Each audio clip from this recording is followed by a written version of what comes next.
সুপ্রিয় দর্শকবিন্দু, আসসালামু আলাইকুম রহমতুল্লাহি ওয়া বারাকাতুহু। বিগত আওয়ামী লীগ সরকারের আমলে আইন মন্ত্রণালয়ের দায়িত্বে থাকা আনিসুল হককে আজকে নারায়ণগঞ্জের একটি আদালতে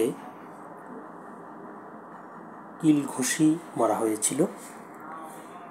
তো এ সংক্রান্ত একটি খবর প্রকাশিত হয়েছে দৈনিক প্রথম আলোতে। চলুন দেখি আমরা খবরটির বিস্তারিত কী লিখেছে। নারায়ণগঞ্জের আদালতে সাবেক আইনমন্ত্রী আনিসুল হককে কিল ঘুষি। একটি হত্যা মামলায় নারায়ণগঞ্জের আদালতে হাজিরের পর সাবেক আইনমন্ত্রী আনিসুল হককে কিল ঘুষি মারা হয়েছে। আজ সোমবার বিকেলে নারায়ণগঞ্জের senior judicial magistrate Mohammad Mainuddin কাদিরের আদালতে এই ঘটনা ঘটে। রিমান্ড শুনানি শেষে আদালতের এজলাস থেকে বের করার সময় কয়েকজন তাকে বেধড়ক কিল ঘুষি মারেন।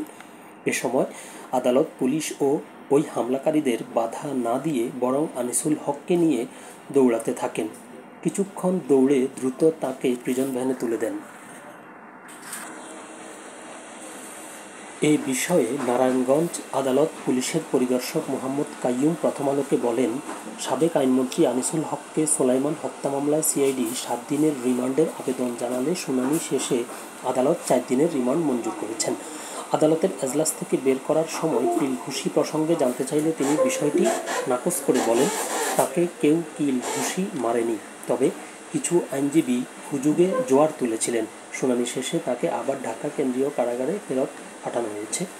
নিহত মোহাম্মদ সোলাইমান 19 মাদারীপুরের রাজৈর উপজেলার কবিরাজপুর এলাকার মিরাজ উদ্দিনের ছেলে। তিনি নারায়ণগঞ্জের সিদ্ধিরগঞ্জ একটি মাদ্রাসার ছাত্র ছিলেন। গত বছরের 5 আগস্ট দুপুরে ছাত্র জনতার আন্দোলন চলাকালে সিদ্ধিরগঞ্জের শিবরাইল এলাকায় ঢাকা চট্টগ্রাম মহাসড়কে সোলাইমান ডান পায়ে গুলিবিদ্ধ হন।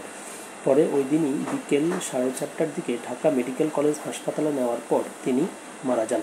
এই ঘটনায় গত 22 আগস্ট সোলাইমানের ভগ্নিপতি শামীম কবির বাদী হয়ে সিদ্ধিরগঞ্জ থানায় হত্যা মামলা করেন।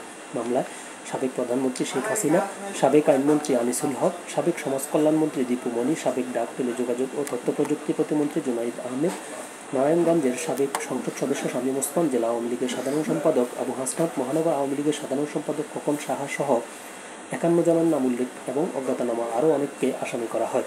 এই মামলায় পুলিশের অপরাধ তদন্ত বিভাগের রিমান্ডে আবেদনের পরিপ্রেক্ষিতে সাবেক আইনমন্ত্রী আনিসুল হককে আজ বিকেলে নারায়ণগঞ্জের senior judicial magistrate Mohammad Mainuddin কাদিরের আদালতে হাজির করা হয়েছিল। শুনানি শেষে তার 4 দিনের রিমান্ড মঞ্জুর করেছেন বিচারক। তো খবরটি এতটুকুই ছিল। সকলে ভালো থাকবেন, সুস্থ থাকবেন। আল্লাহ হাফেজ।